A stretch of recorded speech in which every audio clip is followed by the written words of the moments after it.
कौवा और लोमड़ी की कहानी बहुत पुरानी कहानी है। एक गांव में एक लोमड़ी और कौवा की। ये गांव जंगलों से घिरा हुआ था और इसमें बहुत सारी जानवरों की दुनिया थी।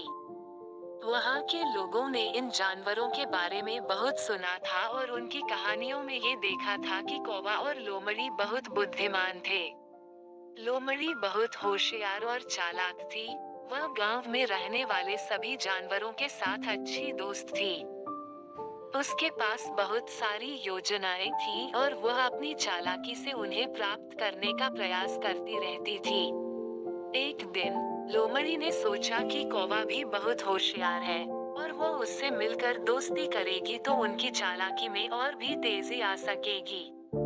इसलिए उसने कौवा से मिलने का प्लान बनाया। लोमड़ी ने कौवा के पास जाकर दोस्ती की पेशकश की। कौवा भी इस पर संतुष्ट होकर सहमत हो गया।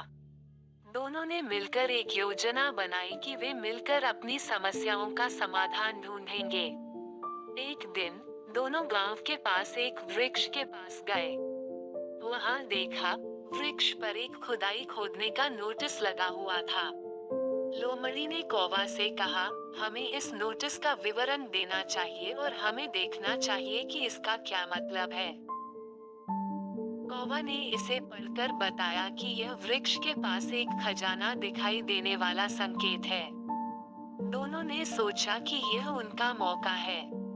लोमड़ी ने उछलकर वृक्ष के पास जाकर खोदाई करने का नाटक किया और कौवा ने उसे देखकर चिल्लाकर बताया कि वह भी देखना चाहता है। लोमड़ी ने कहा, नहीं, मैं अकेला देखना चाहता हूँ, और वह आगे बढ़ गया। कौवा ने उसकी बात मानी और वह भी पीछे आ गया।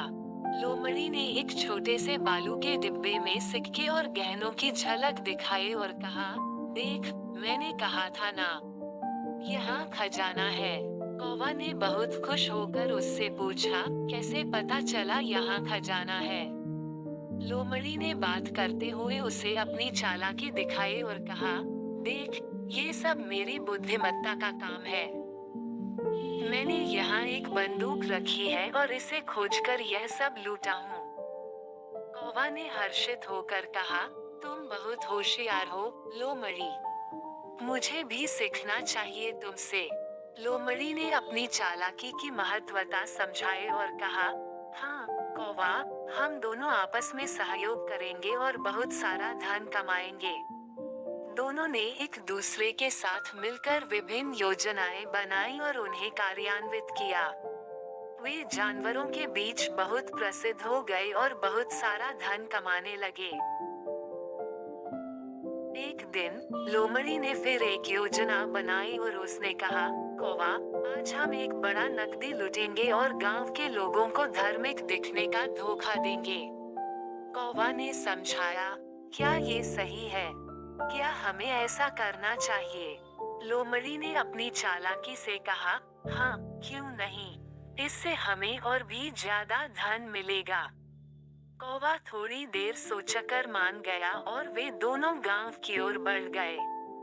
लोमड़ी ने एक मंदिर के पास खड़े होकर अपनी चालाकी से धार्मिकता दिखाई और जनता को लुटा। कौवा बहुत परेशान होकर बोला, लोमड़ी, ये गलत है।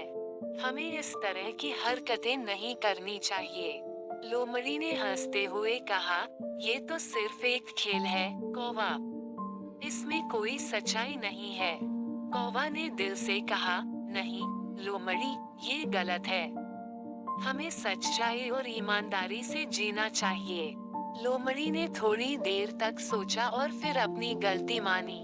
उसने कहा, तू सही कह रहा है, कौवा।